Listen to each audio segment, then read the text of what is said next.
Today we are going to measure resistance using multimeter. First thing you need to do is put in the correct range, which is already set. Next thing you need to do is put the leads in the correct holes. Negative goes to the black, positive goes to the red. Next thing you have to do is put the leads across the resistor.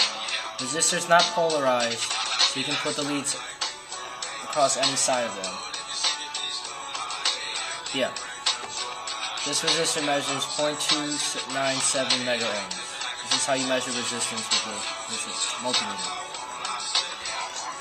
Next thing we're going to show you is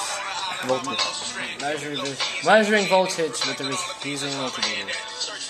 First thing you need to do is set the multimeter in the correct range, the DC voltage.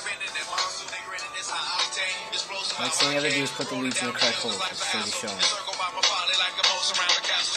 Leads make the circuit. Black lead goes in the negative side. Red lead goes in the positive.